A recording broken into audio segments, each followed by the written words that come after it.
Connaître Dieu, 3. Jésus-Christ. Tout comme nous apprenons à connaître Dieu par la Bible, nous devons aussi connaître Jésus-Christ par la Bible. Jésus-Christ est le personnage central de toute la Bible. L'Ancien Testament est rempli de références au Messie à venir, Jésus-Christ. À travers les personnes, les événements et même les objets, l'Ancien Testament est empreint de traces du Christ. Mais nous ne pouvons pas pleinement connaître la réalité de ces traces uniquement par l'Ancien Testament.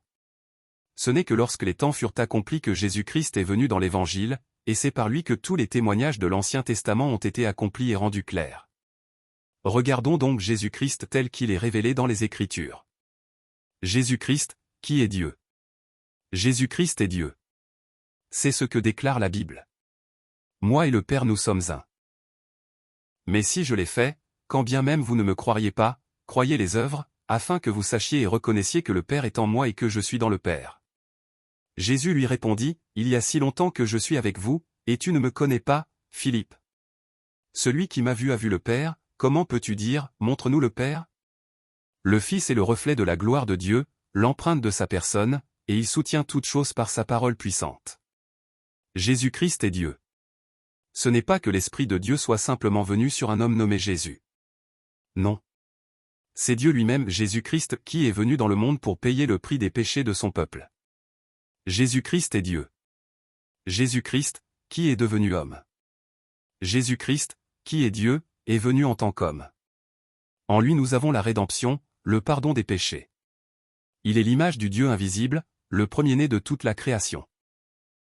Voici comment vous pouvez reconnaître l'Esprit de Dieu, tout esprit qui confesse que Jésus-Christ est venu en chair et de Dieu.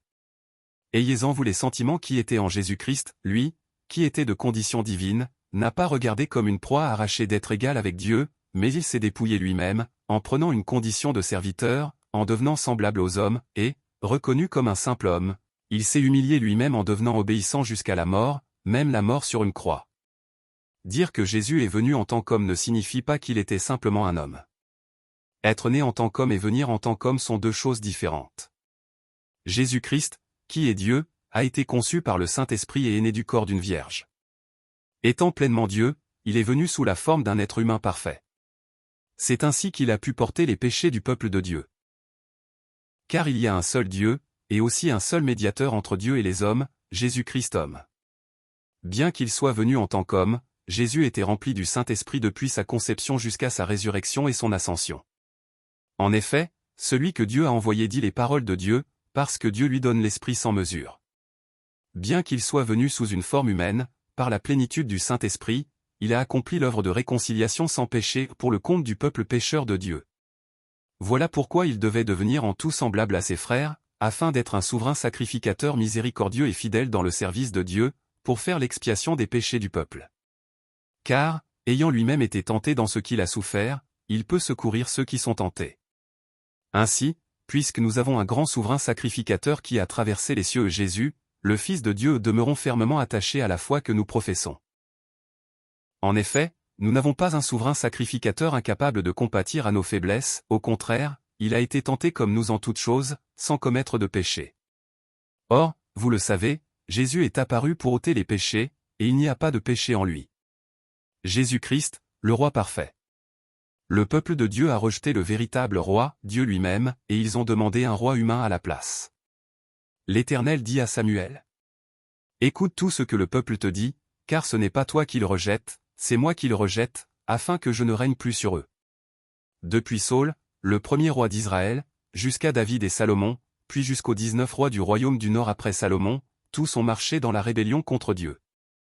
Et parmi les 20 rois du royaume de Juda au sud, la plupart ont aussi fait ce qui est mal aux yeux de Dieu. Même David, que Dieu considérait comme un homme selon son cœur, et Salomon, que Dieu aimait, ainsi que les rois relativement fidèles comme Asa, Josaphat, Ézéchia et Josia, aucun d'eux n'a pu surmonter les limites de sa nature humaine pécheresse. Le rôle du roi dans l'Ancien Testament était de servir de pont entre le véritable roi, Dieu, et son peuple. Mais les rois n'ont pas servi Dieu comme leur roi. Ils ne l'ont pas reconnu. Au contraire, ils ont vécu comme des rois par eux-mêmes. C'est dans ce contexte historique que Jésus-Christ est venu comme le roi des rois. Mais contrairement au roi de l'Ancien Testament, Jésus est venu pour servir. Il a vécu dans la forme d'un serviteur. Il n'en est pas ainsi parmi vous. Mais quiconque veut être grand parmi vous, qu'il soit votre serviteur, et quiconque veut être le premier parmi vous, qu'il soit l'esclave de tous. Car le Fils de l'homme est venu, non pour être servi, mais pour servir et donner sa vie en rançon pour beaucoup. Jésus-Christ est le roi des rois. Ils combattront contre l'agneau, mais l'agneau les vaincra, parce qu'il est le Seigneur des seigneurs et le roi des rois, et les appelés, les élus et les fidèles qui sont avec lui le vaincront aussi. Jésus-Christ, le prophète parfait. Dans l'Ancien Testament, les prophètes étaient les médiateurs entre Dieu et son peuple. Ils transmettaient la parole de l'Éternel, disant au peuple ce que Dieu voulait et ce qu'il ne voulait pas. Ils avertissaient, reprenaient, et appelaient le peuple à revenir à Dieu. Contrairement à beaucoup de rois, certains prophètes ont fidèlement accompli leur appel. Mais il y avait aussi bien plus de faux prophètes que de véritables. Même les vrais prophètes ont montré leurs limites humaines. Mais Jésus est venu comme le vrai et parfait prophète. Quoi donc? Lui dit-il. Et ils répondirent. Ce qui est arrivé au sujet de Jésus de Nazareth, qui était un prophète puissant en œuvre et en parole devant Dieu et devant tout le peuple. Jésus-Christ, le souverain sacrificateur parfait. Dans l'Ancien Testament, le souverain sacrificateur était responsable d'offrir les sacrifices pour expier les péchés du peuple de Dieu. Le peuple devait apporter des offrandes parfaites, et le prêtre devait se sanctifier et effectuer le sacrifice selon les instructions de Dieu. Mais le peuple n'apportait pas les offrandes convenables, et les prêtres eux-mêmes étaient corrompus. Vous apportez sur mon autel des aliments souillés. Et vous dites, en quoi t'avons-nous déshonoré? En disant, la table de l'Éternel est méprisable.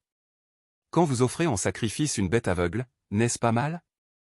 Quand vous en offrez une boiteuse ou malade, n'est-ce pas mal? Offre-la donc à ton gouverneur. Te recevra-t-il bien, te fera-t-il bon accueil, dit l'Éternel des armées.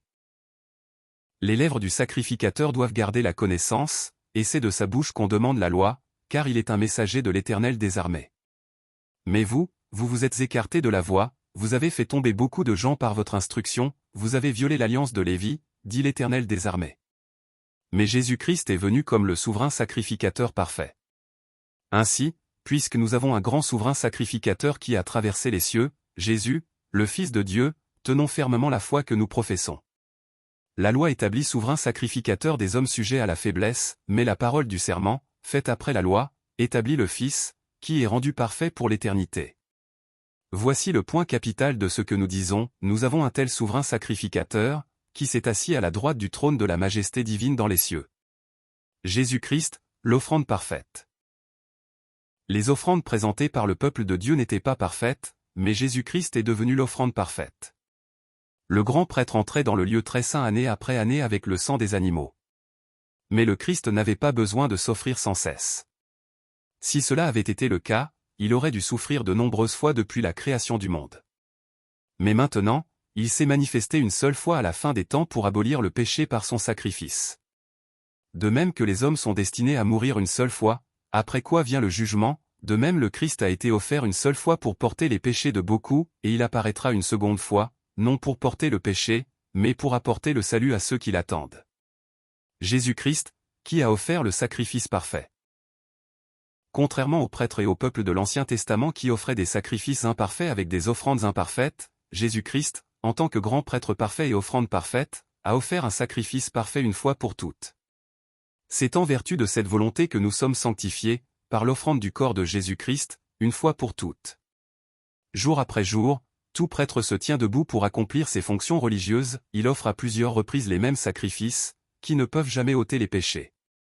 Mais ce prêtre-là, après avoir offert un seul sacrifice pour les péchés, s'est assis pour toujours à la droite de Dieu. Et depuis ce moment, il attend que ses ennemis soient réduits à lui servir de marchepied. Par une seule offrande, il a rendu parfait pour toujours ceux qui sont sanctifiés. Jésus-Christ, le berger. Les dirigeants du peuple de Dieu devaient être des bergers qui ramenaient le peuple à Dieu.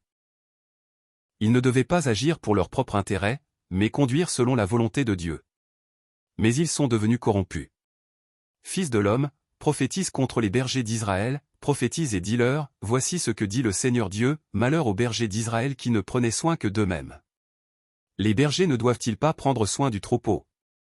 C'est pourquoi, bergers, écoutez la parole du Seigneur, par ma vie, déclaration du Seigneur Dieu parce que mon troupeau a été livré au pillage et est devenu la proie de toutes les bêtes sauvages, faute de bergers, et que mes bergers ne se sont pas occupés de mon troupeau, Parce qu'ils se sont occupés d'eux-mêmes au lieu de mon troupeau, écoutez la parole du Seigneur, berger. Voici ce que dit le Seigneur Dieu, je suis contre les bergers. Je leur redemanderai mes brebis, je les empêcherai de faire paître le troupeau, les bergers ne se repaîtront plus d'eux-mêmes. Je sauverai mes brebis de leur bouche, et elles ne seront plus leur proie. Ainsi, Dieu a déclaré qu'il serait lui-même le vrai berger. Car voici ce que dit le Seigneur Dieu, me voici. Je m'occuperai moi-même de mon troupeau et j'en prendrai soin. Comme un berger prend soin de son troupeau lorsqu'il est au milieu de ses brebis dispersées, ainsi je prendrai soin de mon troupeau. Je les délivrerai de tous les lieux où elles ont été dispersées, un jour de nuages et d'obscurité.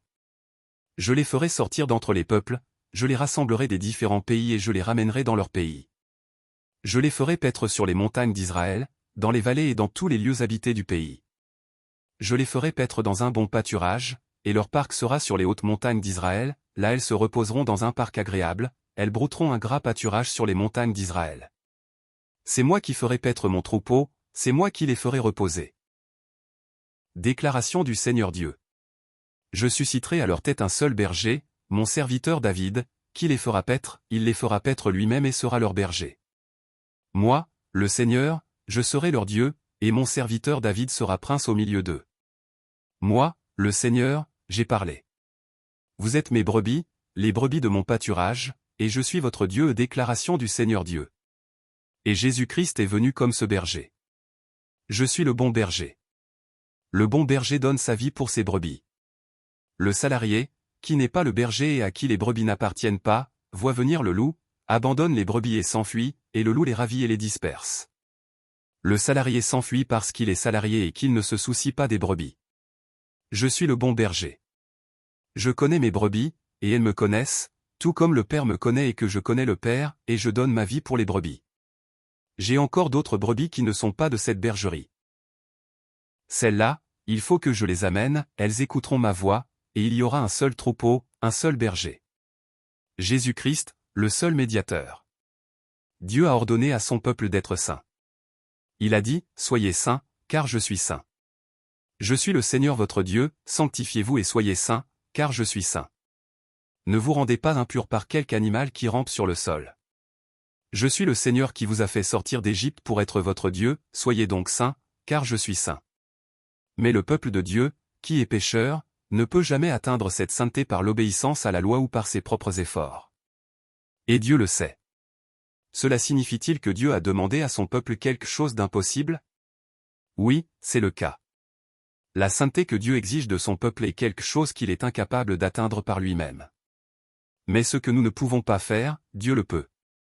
Le Dieu saint est venu lui-même au milieu de son peuple. C'est pourquoi Jésus-Christ, qui est Dieu, est venu au milieu de son peuple. Par Jésus-Christ, le Dieu Tout-Puissant et Saint s'est uni à son peuple pécheur. Par Jésus-Christ et par le Saint-Esprit, qui est l'Esprit du Christ, Dieu et son peuple ont été unis en un seul. Ne crois-tu pas que je suis dans le Père et que le Père est en moi? Les paroles que je vous dis, je ne les dis pas de moi-même. Le Père, qui demeure en moi, accomplit ses œuvres. Croyez-moi, je suis dans le Père et le Père est en moi, sinon, croyez du moins à cause de ses œuvres.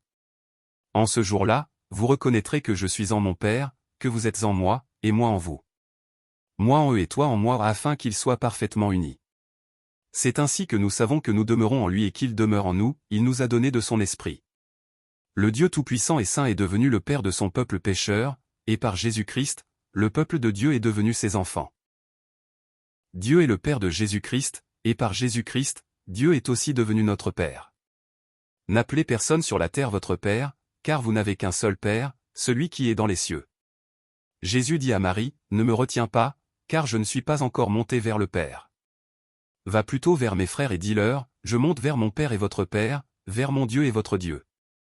Seul Jésus-Christ, qui est Dieu, peut pleinement satisfaire la justice de Dieu. Lorsque Jésus-Christ, qui est Dieu, est venu en tant qu'homme, il a porté tous les péchés du peuple de Dieu. Il n'y a sous le ciel aucun autre nom par lequel nous devions être sauvés. Jésus-Christ est venu pour appeler les pécheurs, pour chercher et sauver ceux qui étaient perdus.